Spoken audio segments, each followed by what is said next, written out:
Oops. We're on our last section here. We're looking at solving linear differential equations. There's a number of stages that we go through when we try and do it, but essentially it's a plug and chug formula, 1 over the integrating factor of the integral q of x times integrating factor plus c. And the integrating factor is e to the power of this guy. And we kind of go through a kind of shopping list of things that you need to do. And so I don't think I've done this one. If I have, tell me and I'll move on. But I'm going to do one similar to homework question 6. So it's y dashed plus 2y equals 5 sine e to the power of 2x. Does that look familiar, or is that, you haven't seen it before? It doesn't look familiar to me. Okay, I'll assume we haven't done it. Is this written in a format that we can do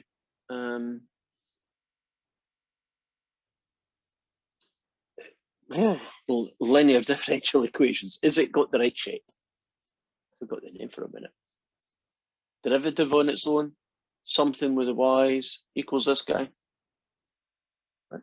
So what we need to do now is that step 1's irrelevant then. Don't we need to identify who is going to be p of x, which in this case is 2, and who is going to be q of x, which in this case is that guy. Oops. Now I chose this one because it is a really ugly integral. So you don't always get a nice easy integral, you know, this bit here. And you can get ugly ones. So I can now find the integrating factor, which is very simple.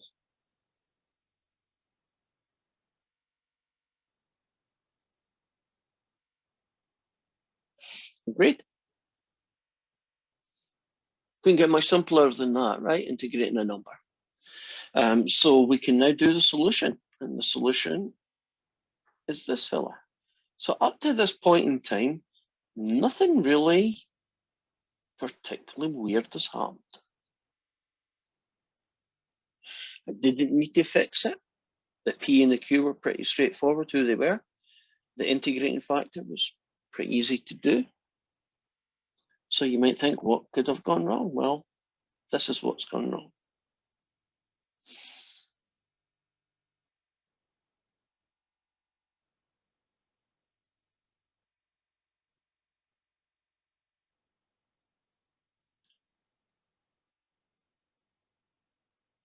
And WebAssign will do this to you from time to time. Out of the blue, you get one of the ugliest looking derivatives in the world. And that is ugly looking, even although you don't think it is. It is. Right? So we need to figure out what to do with it. So when something's messy, I tend to do it at the side.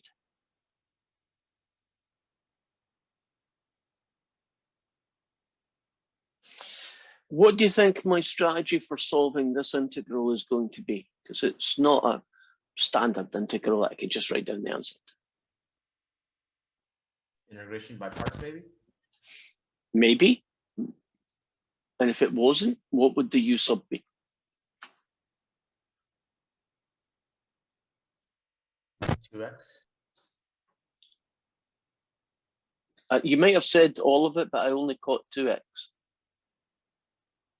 Did you say e to the 2x? No, I just said 2x, but e to the 2x I think works too. Right. E to the 2x actually is much better choice. Right. So if you differentiate this with respect to x, you'll get e to the 2x times another 2. And if you do the crossover, and then as always, we isolate.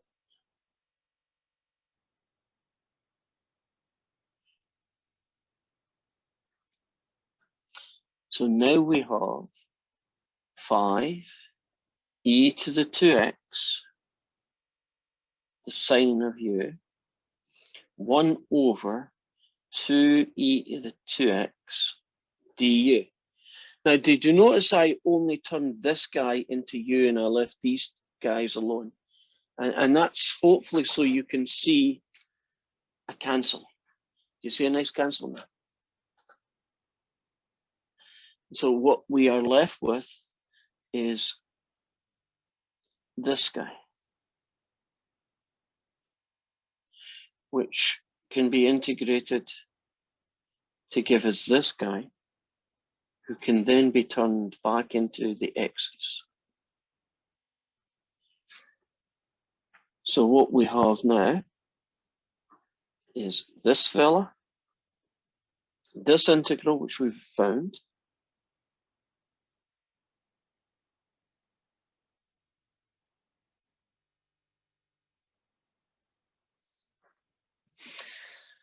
and I don't think there's really too much I could do to that. I think it's being a little bit nitpicky, but I guess it's just a tiny bit prettier to do that. Would you agree? It's not much of an improvement, but I guess it could be. I would probably try that one there if you do a question like this first, and if it doesn't like it, then try that version if you need to. You see how downright ugly that thing is? Because up to this point, haven't most of the integrals just been x squared, x to the -1/2? There's not been anything really too challenging. But that one, a messy u sub, and not even an obvious one, right? If you'd done u to the 2x, you would have ended up with something like this.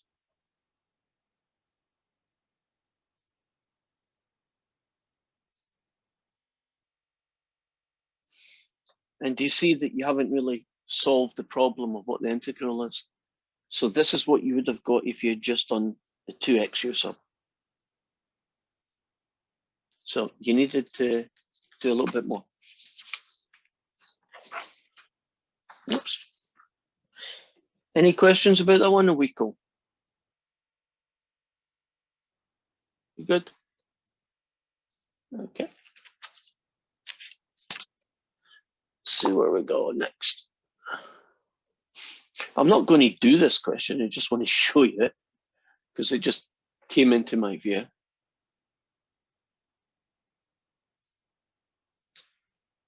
This guy here, make it a touch bigger probably. There we go. It says solve this differential equation and there are 5 choices. Do you know this would be the equivalent of a multiple choice question? I would just call it A, B, C, D, and E. So you're going to solve it. And have you noticed something about it? They're not actually taking it to the end. If you look at it, isn't this like the 1 over ix, the integral of ix, qx plus c? So you only take it about halfway through, and then you pick which one of these 5 it is. And that's something you could do in a multiple choice, because I'm not getting you to do the whole work, which might take you 10 minutes. I'm only getting you to do the beginning, it might only take 3 or 4 minutes. So if you're wondering what that is about, that's what that one is about. There's another one of the same type. And maybe I should pick one. What do you want me to try? Do you want me to show you 7 or 8? Any particular preference? Just to show you what this would look like as a process. 7 or 8? 8. Here we go. So I have x, I'll call it y dash because I like y dashed when you do these guys.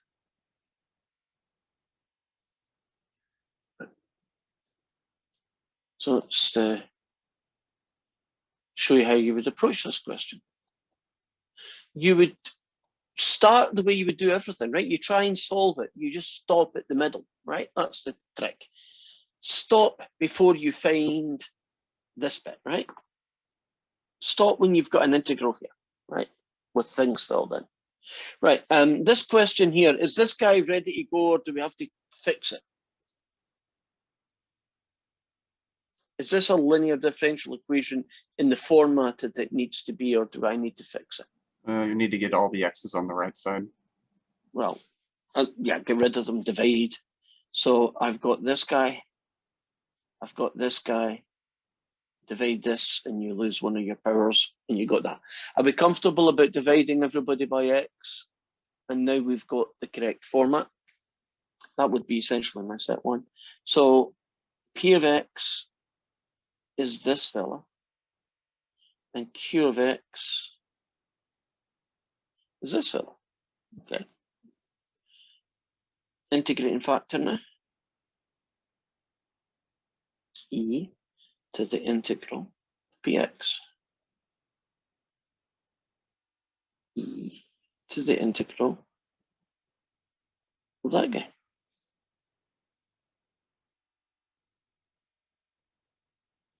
Okay, you got to be careful here. This is the integrating factor. I'm going to do style points on it, but you have to make sure you do it correctly. You can't just write down what you hope it's going to equal to. This is not as straightforward as you think. Let's focus on the -4 log x. I need to change the way that looks.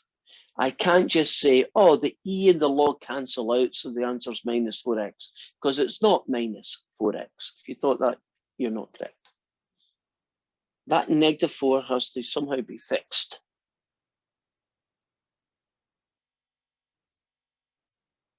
What is the single log that -4 log x turns into?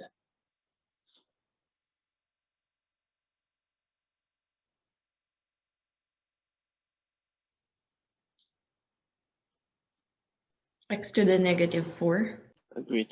Can you remember the laws of logs? If you multiply a log, it's the same as a log of a power. So 2 log x is the same as a log of x squared, for example. Now, that's good because now we can do the inverse functions kind of cancel each other out. And now I have an integrating factor that I can work with. So we would normally continue this process.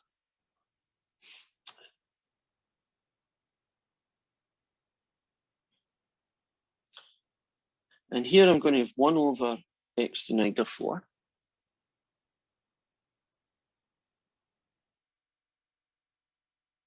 Okay. The integral of x to the -4 times this guy, dx. This fella times this fella.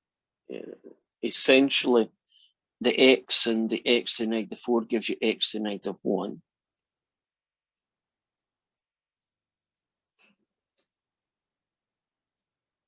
What do you think you should write 1 over x to the -4? What would be a better way to write 1 over x to the -4? X to the 4. Okay. What would be a better way then, at the same time then, a better way of writing this fella? Well, how about like that? And then you stop. And one of the answers in that list is this guy. And the answer that is this guy is the last one. And the only difference is they put the x to the 4 at the end on the right, and I put it at the start.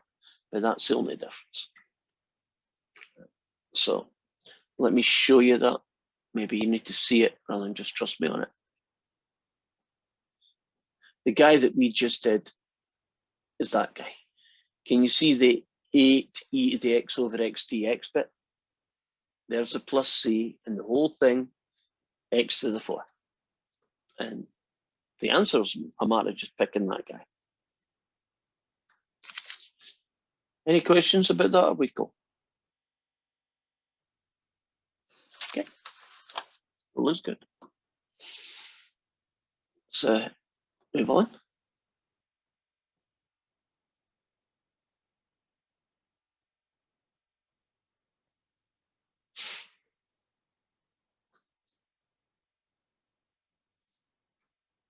Nah, nothing special about that one. Like that one.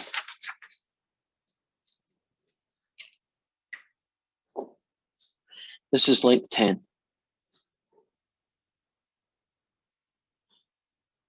X squared y dashed 2x y dashed 17 cos squared x. Right, when I looked at that, I thought, ooh, that's going to be fun. There's a cos squared, so I know that's going to come in later on. It's not written as a y dashed yet, right? It's got this, so I've got to take care of that. So who knows what we're going to get. So divide everybody by x squared, you get that. Divide this guy by x squared, you get that. And that shouldn't have a dash there, by the way, just y. And this fella by x squared, you don't really get anything worth talking about. That means that we now have it in the correct format. So there's p of x. And q of x is not looking too promising. Would you agree that does not look like a guy you want to integrate later? Let's find the integrating factor.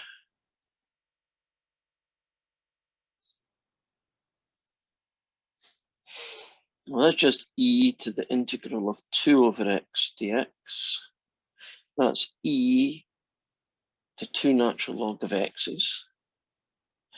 That's e to the natural log of x squared. We just did something like that a minute ago. And that's where x squared came from. You happy about the ix being x squared? And that pulling in the 2 log and calling it the log x squared is important to get that. So it should be ready for solution.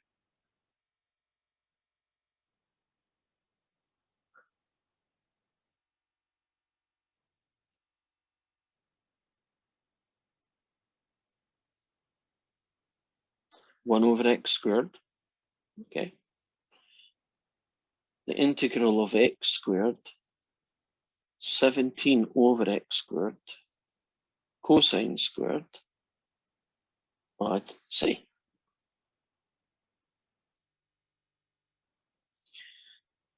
Well, at least these cancelled out.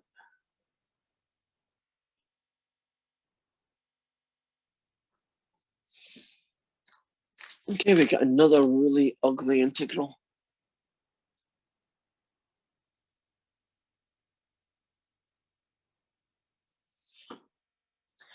Well, I'll tell you what it's not. It's not a u sub. It's not an integration by parts. It's not an x sub, not even vaguely it looks like an x sub, but it's not one anyway. And it's not a standard integral that you have written down in a table that you can just look up. But nonetheless, we still need to integrate this. What we need to do instead is you need to go and look for trig identities. And a particular trig identity that's going to be helpful here is the one that turns cos squared x into something. I don't want to say too much. Yeah. Does anybody know the identity that I'm going to use in this question? What's cos squared x going to be replaced by?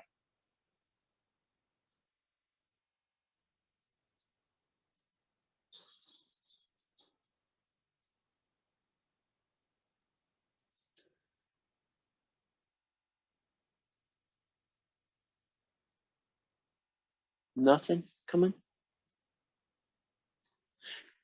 This might be a good reason why you should have maybe a separate piece of paper in all the many pieces of paper you're probably going to have called trig identities. And you go hunting through it because there is one. I'm about to tell you, but it would be so much better if you could find it and tell me. Is it the half angle formula? It is.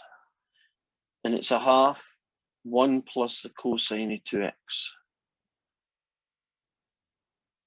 So when we plug it in here, it's going to be 17 halves, 1 plus the cosine of 2x. I would probably pull out the 17 halves and just focus on integrating that guy because it's a little bit cleaner. But imagine a test question. You've got this integral, right? You're going to stare at something like cos squared x and you're going to say, how on earth do I do that?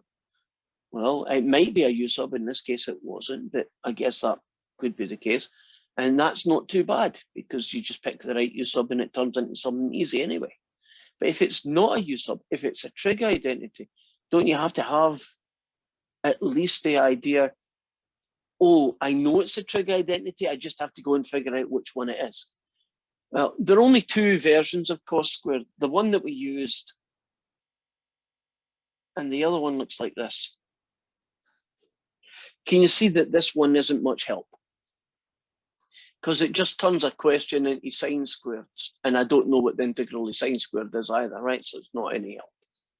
Right, so back to this one. You get an x, and if you integrate a cosine, you typically get a sine. But when you integrate the cosine of 2x, you don't just get the sine of 2x, you get something else, don't you? When you integrate cosine, you get a sine of 2x times what else? 1/2. Yeah, times a half. This is not going to be pretty no matter what you do, so I'm just going to separate them out.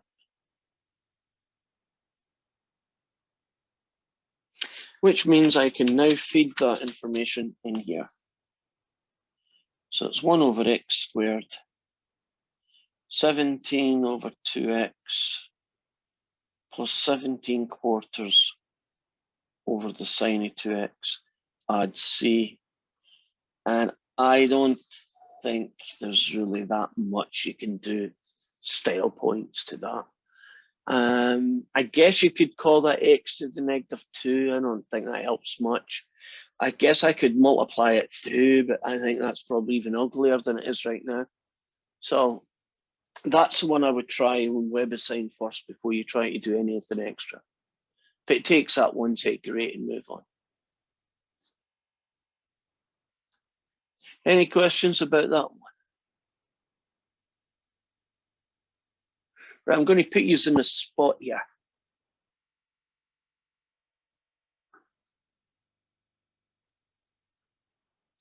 We all know that sine squared x and cos squared x are related like that. So here's your question. How secant squared and tan squared related? What's the identity that has both of them at the same time? And there's actually 3 versions. I don't care which one you pick.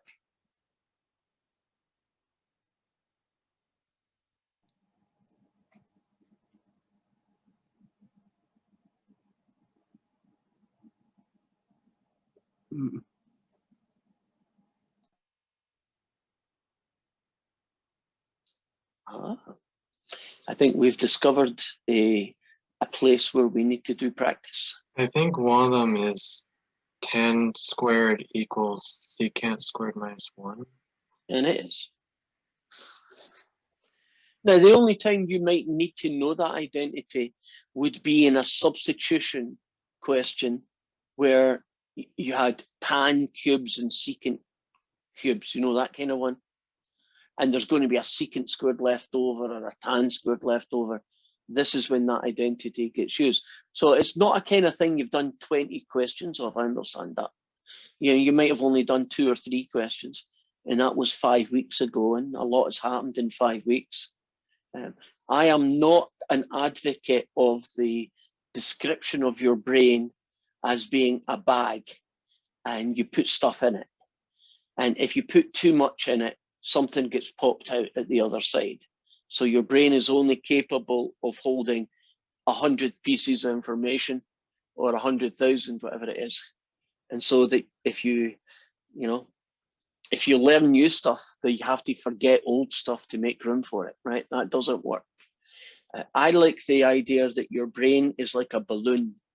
And as we tell you stuff, your brain gets bigger and you get cleverer and you know more stuff. So we're going for that version of brain, right? Not that I can only have so much in it and then I have to throw some away if I want to learn something new. In fact, I've got proof that my theory is correct. If you ever do really hard math, doesn't your head hurt? Now, the reason your head hurts is that your brain has got bigger. And it's hurting you because it's pressing against the inside of your head.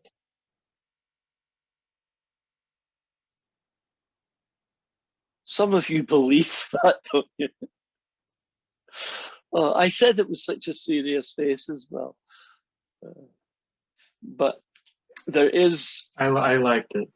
You like the theory, okay, the idea of why it happens. There is actually a lot of theory about brains, that some of which is remarkable. And I'll make up a number because I can't remember, but like 80% of your brain is never actually being used. In other words, you've got a lot more capacity in your brain than we think we have. And the only difference between us and geniuses is that the geniuses, maybe the way they're hardwired or whatever, are using much more of their brain than we are. And if we could use that other 80% as well, we'd all be geniuses. So maybe that will happen. Okay, let's move on. I'm trying to think. Oh, yes. What's the last thing that we need to do? Well, we've done linear differential equations. There's nothing extra to do there, so we're going to do more of them. But every single one right now that we've done, hasn't it been a general solution because it's got plus C? So the last piece of the puzzle just adds extra work. We're going to be told a boundary condition. Y of 0 is 4. And that's going to allow us to find the C. And that's it. That's really the last part of the puzzle. So in a way, we're going to start off, I hope, with a relatively simple one. So here is our guy, and I'm pretty sure it is going to be simple just looking at it. And Y of 4 is equal to 26. And it told us that for whatever reason, I don't know, but maybe that'll make sense later. I'm going to divide everybody. Oops. I'm going to divide everybody by 2x. Right, divide that, you get this fella, divide that, you get this fella, divide this guy by 2x, and you get number 3. That gives us 1 over 2x and 3. And I'm going to show you a little problem. It doesn't look like a problem, but it is a problem.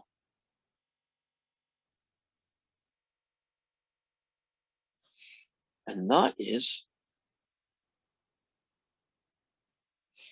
that fella. If you look at that guy as 1 over 2x, isn't it natural to think, and notice the way I'm phrasing it, it's natural to think that the answer should just be the log of 2x. Or maybe even a half the log of 2x, right? Something like that. Okay? But don't think of it like that. I want you to think of it as that guy. Now, if you think of it as that guy, you're going to get the right answer. If you think of it the other way, it doesn't come out right. It's to do the chain rule on integration and so on. It just generates an extra number that you don't want, and it mucks about with your C as well. So if you think of it like that, and this is really the only situation where I can see that being a problem. Would you agree that you get a half natural log of x, which is much cleaner? But of course, I'm not going to leave it like that. Aren't I going to call it x to the half? Right, a half power becomes, right, a half log becomes a half power, which means that the integrating factor is that guy. And I could write him as the square root of x, but I'm not going to yet. So I can now start with my general solution. 1 over the integrating factor, this fella, plus c. Looking good? I'm too special with this one. 1 over x to the half. I'm not really happy about that, but we're leaving it that way. The integral of x to the half times q, which is 3. So can I just stick it at the front to save a line of working? Are you happy about x to the half times 3? Now, you might say, why did he leave them as fractions? Why wasn't he turning things into square roots? He's always talking about style points and making things look pretty. Would you agree that that's much easier to integrate as a half power? Now, the reason I'm leaving that as a half is because later on there's going to be some interaction between these, and it's helpful if you leave everything in the same form. Right. So let's see what that is going to look like. If you add 1 to the power, you get 3 halves. If you divide by 3 halves, it's like multiplying by 2/3, you get that guy. Are we comfortable with the answer so far? Now, probably I should have done this, but I forgot to, so I'm now do it. I'm going to call this x to the negative a half. And the reason I'm going to do that is that I think I should distribute this. And what's going to happen is that this times this gets you 2x to the 1. And this times this gets you cx to the negative a half. And now style points. And it's at the end that I made the thing a square root. If you look at this answer here, and you look at this answer here, would you agree that this is style points better looking than that one? Right. It's got that square root thing going on, right? And it's got nice pieces to it, and it's not got this weird thing. Or even for that matter, this one, which is just as bad. Well, we call these general solutions, right, to the differential equation. We're told y of, oh, now I know. Remember I went and said, I wonder why they had x greater than or 0. And I said, we'll probably find out later. We've now found out. Why is x has to be greater than 0? Because you can't have it square root of a negative number. Right, you can't. Right, so that's all it's there for. Do you know if they hadn't told me that, wouldn't that still be the answer I would have written down? Right. It's still the same answer. Now, you are telling me that y of 4 is 26. So when x is 4, the y value is 26. Question? Hannah, do you have a question? No? Okay, I thought I heard someone. X is 4, y is 26. So 26 goes here, 2 lots of 4, plus c over the square root of 4. So I'm basically going to solve for c, and that's 8. And c over 2 is just another way of saying I'll see. Take 8 away, I've got 18. If you double both sides, c is 36. And so y will now be 2x plus c, 36 over root x. And that's the particular solution to our differential equation.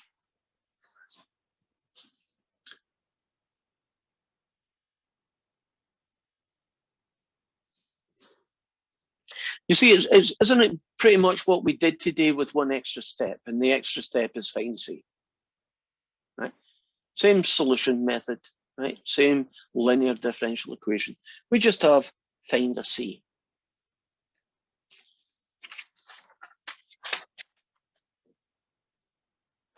Okay, we try now. I'm going to put you all on the spot.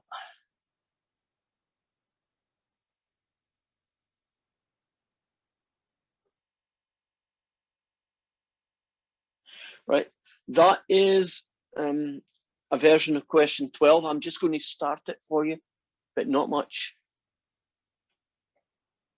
This guy is not in the form it needs to be.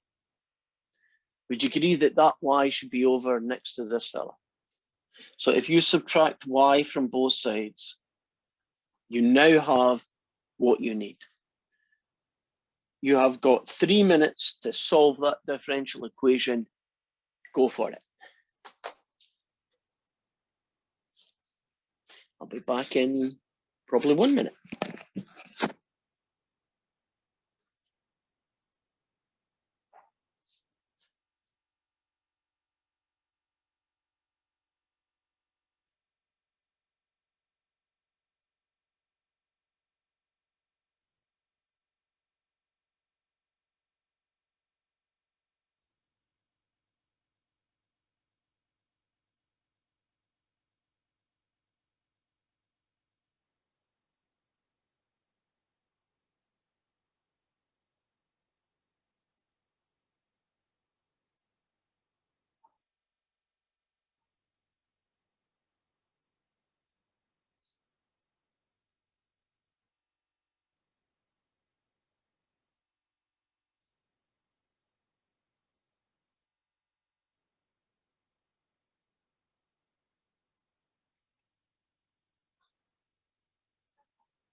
I can see some of you busily writing, but you got 1 minute to go.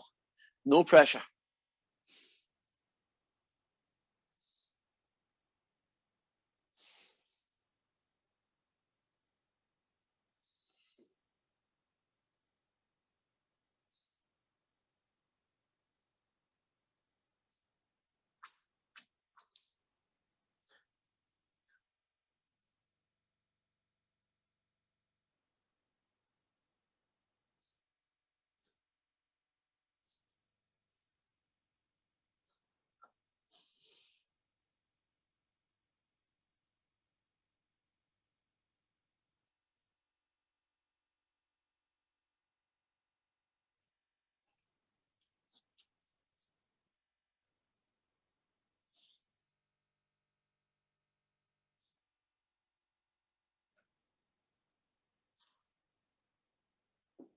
Okay.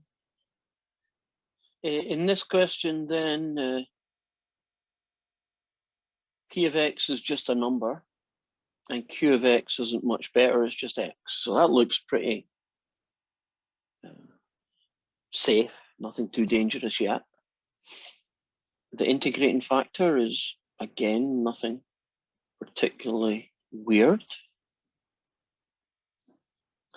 E to the negative x. Great. So what we're now going to do is our solution. Our general solution first, of course.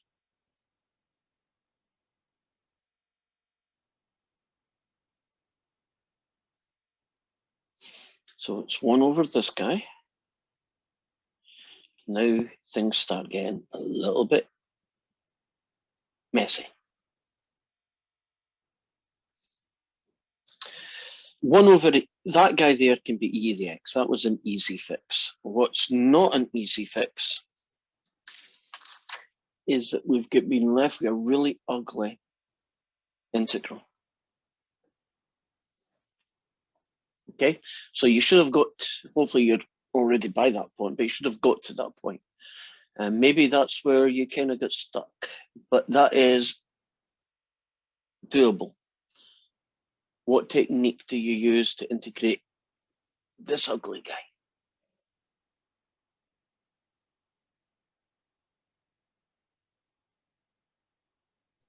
I started doing integration by parts. Yes. That's how you should do it.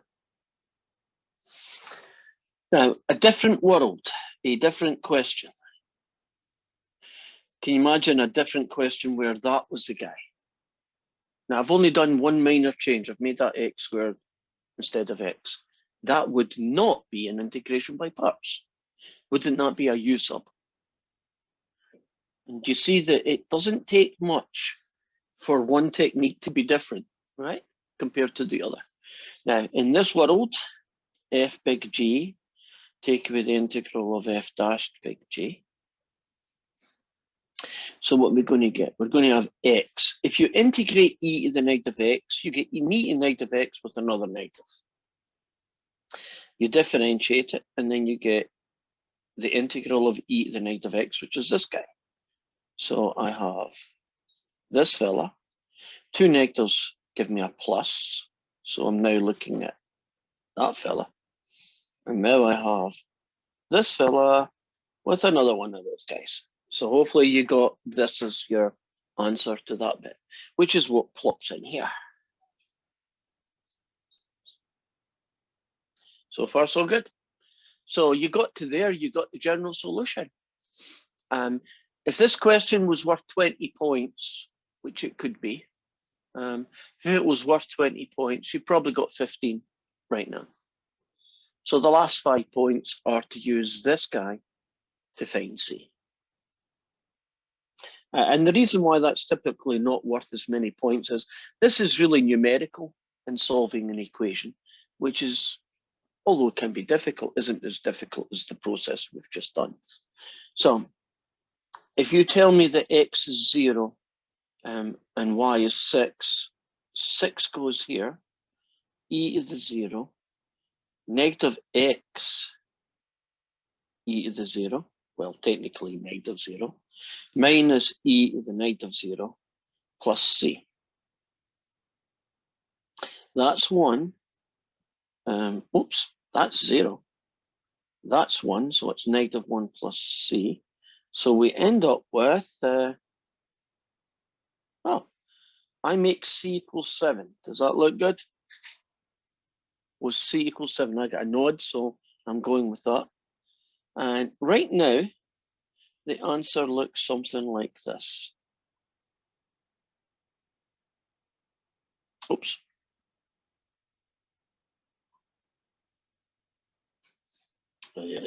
Add 7, right? Style points. Do you think we could do better? Could this be made to look nicer? Right. And sometimes I multiply through, don't I? And sometimes I don't. It depends on what you get out of it, whether it's worth it or not. I think it's worth it this time. Would you agree? So this guy times this guy, they basically cancel out and you get negative x. This guy times this guy gets you -1, and this guy times this guy, maybe not quite as pretty, but there is your final result.